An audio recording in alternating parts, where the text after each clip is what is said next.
Jääkiekon nuorten MM-kultaa voittaneet suomalaispelaajat ovat läpäisseet tiukan seulan ennen pääsyään juniorimaajoukkueeseen.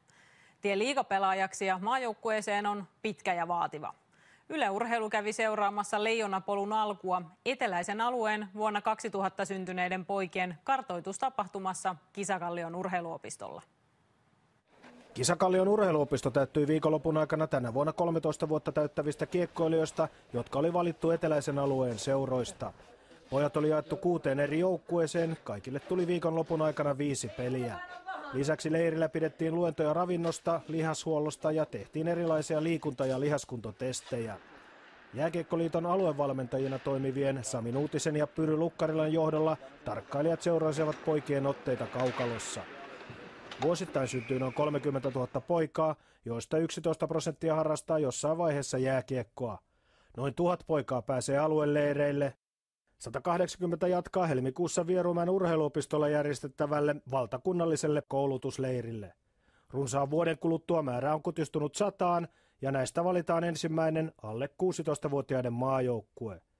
Lajin ehdottomalle huipulle eli NHL:ään pääsee ikäluokasta keskimäärin 1 poika. Varmaan semmoinen yleinen urheilullisuus on kuitenkin semmoinen varmaan ykkösjuttu tai yksi isoimpia juttuja, että nähdään sitä, että siellä on oikeasti monipuolista liikuntaa, urheilua taustalla, joka kuitenkin on ehkä sitten se paras, jos nyt voi ennustaa, että kuka menee pitkälle, mutta se on kuitenkin niitä ehkä tärkeimpiä juttuja.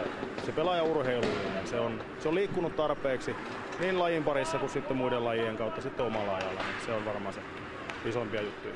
Jääkiekkoliitossa painotetaan, ettei nuorien kanssa saa kiirehtiä. Kehitys on hidasta ja siinä vaaditaan malttia.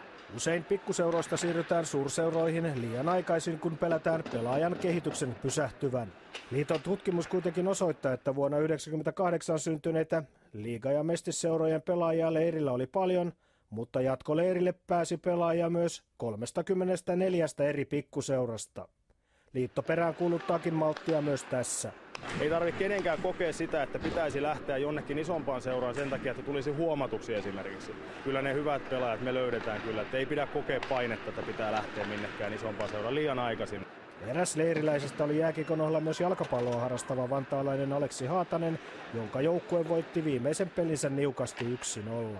Ihan hyvä. Meillä ollaan parannettu koko ajan omalla joukkueella ja vastustaja oli myös tosi hyvä, mutta voitto tuli.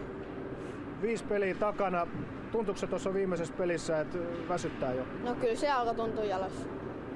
Miten sä luonnehtisit, miten tämä leiri kokonaisuutena on mennyt ja minkälaista on ollut? Kerro vähän tästä leiristä.